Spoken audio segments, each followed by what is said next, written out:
Most people don't realize this, but the most expensive part of your day happens before you even stand up. It's that quiet moment right after you wake up, when your eyes open, your body is still heavy, and your mind hasn't fully formed a thought yet. In that moment, you usually reach for your phone, not because you decided to, but because your brain is on autopilot.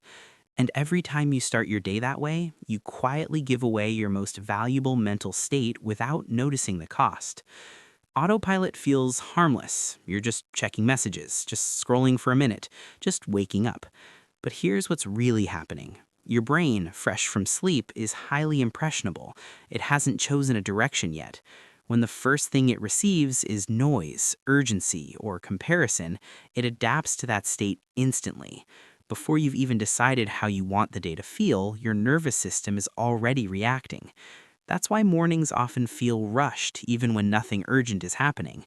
You didn't choose stress, you absorbed it. The hidden cost of starting your day on autopilot isn't just wasted time, it's the loss of authorship. When you begin the day reacting, your brain stays reactive. You move from task to task without presence. You feel busy but not grounded. And by the end of the day, you're tired in a way sleep doesn't fix, because the exhaustion isn't physical, it's mental fragmentation. Breaking autopilot doesn't require motivation or discipline, it requires interruption, a pause small enough that your brain doesn't resist it. The first practical shift is to delay input. Autopilot feeds on immediate stimulation, so create a short buffer between waking up and consuming anything. Not an hour, just 2 to 5 minutes where nothing enters your mind. No phone, no news, no messages. Sit upright, notice your breathing, and let your thoughts slow down naturally.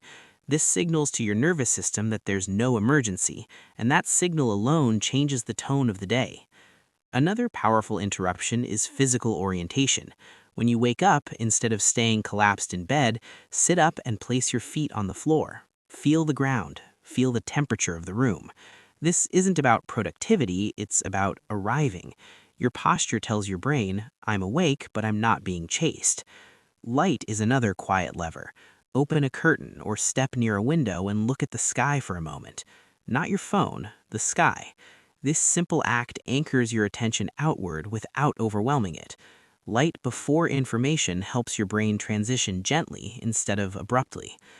One of the most effective ways to break autopilot is to choose one intentional, neutral action before anything else. Not a task, not a habit streak, just intention. Stretch your hands and shoulders slowly. Stand still and take 10 deep breaths. Write one simple sentence on a piece of paper, like, today doesn't need to be rushed. The action itself doesn't matter. What matters is that you're acting consciously instead of reflexively. What you're really doing in those first minutes isn't building a routine, you're setting a state.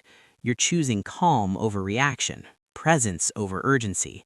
And when the day starts from that place, focus becomes easier later, not because you're trying harder, but because you're not already scattered. Most people think discipline starts with effort.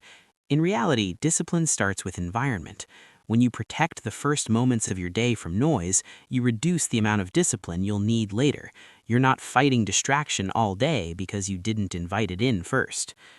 Imagine what would change if for the next 30 days, you did nothing except start your mornings without autopilot. No drastic life changes, just awareness, just interruption. The difference wouldn't feel dramatic, it would feel subtle. But subtle changes are the ones that last. The cost of autopilot is losing your day before it begins. The benefit of awareness is reclaiming it, quietly. Tomorrow morning, notice the impulse to default. Don't judge it, just pause before you follow it. Sit up, breathe, look at the light. Begin the day with intention, even if everything else stays the same. Because the way you begin your morning is how you practice living. If this perspective helped you see your mornings differently, let me know in the comments. I'm curious which part of your morning feels most automatic. And if you want more videos about calm focus, intentional routines, and building a life with less noise and more clarity, make sure to like this video and subscribe to LowNoise Mind. Sometimes the most powerful change doesn't come from doing more, but from finally waking up to how you begin.